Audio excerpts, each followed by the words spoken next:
In China, the men's 100 meters brought together one of the strongest fields of the season.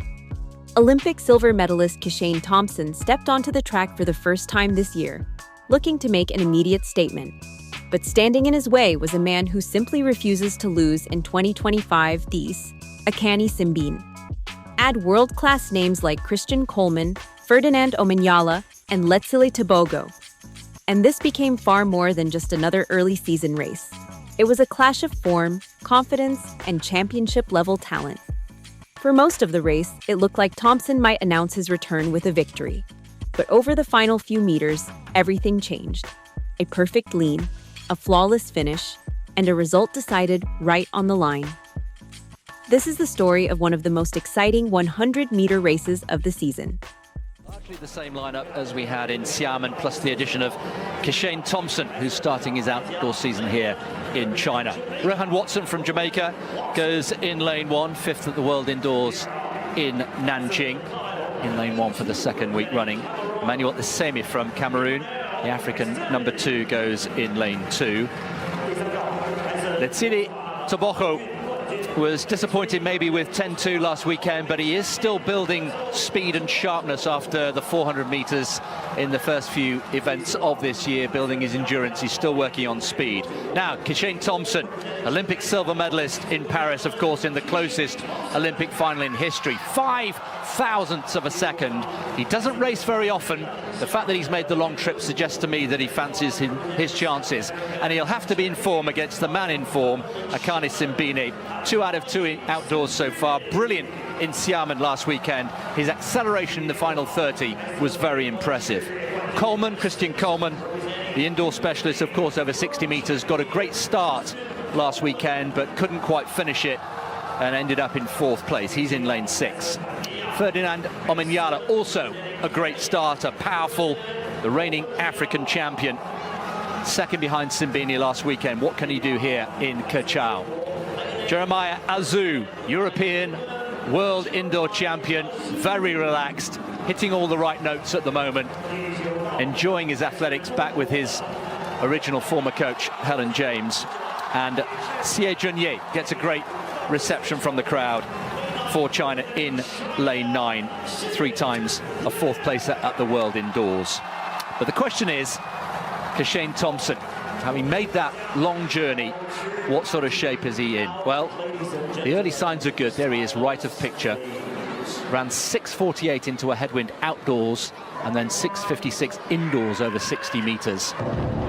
So the omens are good. He's got a fantastic start and a great finish as well. So, the big names, Tebogo in 3, Botswana. Kishane Thompson in 4. Simbine in the red.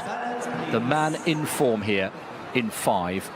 Coleman in 6. Omanyala 7. Azu in lane 8. Men's 100 meters.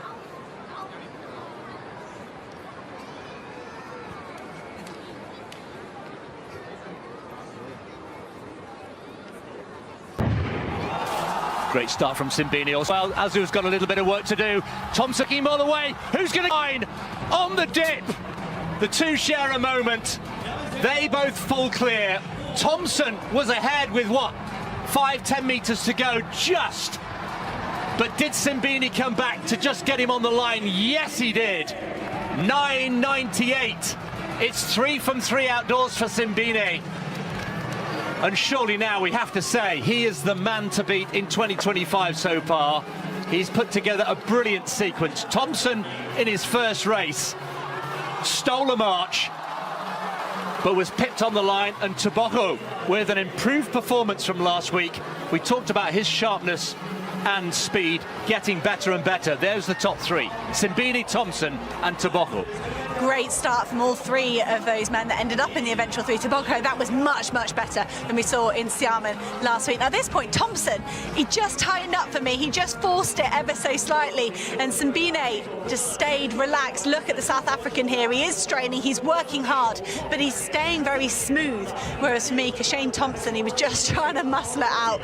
And see, look at this front-on picture here. Thompson just rocking and rolling side to side. Simbine almost focusing all that desire straightforward, and he just gets there ahead of Thompson. And Tebogo, for me, it was a bit of a wry smile at some point over that finish line we saw in one of the shots, and just saying, all right, that's more like it. That felt good. So great to see Tebogo so close to 10 seconds. Yeah, 10.2 becomes 10.03. That is improvement. There was no sense of panic from Tebogo in the press conference yesterday. Long season ahead. You'll hear us and the athletes say that time and time again. Let's look at it again, though. This is a high-quality field, no doubt about it. We've got Azu there, second left from picture, who faded a little bit. But Thompson, an absolute class act at this stage. He thinks he's got it, but you're right. He starts to tighten up, and look at how relaxed relatively Simbine is. And just on the dip there by... This race may have taken less than 10 seconds, but it revealed a lot about where the world's best sprinters stand right now. For Kishane Thompson, the positives are obvious. In his first outdoor race of the season, he looked sharp, powerful, and capable of challenging anyone in the world. For nearly the entire race, he was in position to win. But at the elite level, the final few meters often decide everything. A slight loss of relaxation and efficiency was enough to turn victory into second place.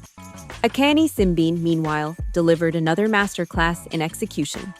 He wasn't the quickest out of the blocks, but he remained composed from start to finish. His mechanics stayed efficient under pressure, his top-end speed held together, and his perfectly timed lean at the line secured yet another victory.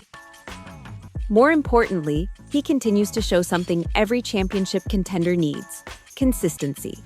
Letsile Tebogo's performance may be one of the biggest long-term storylines from this race.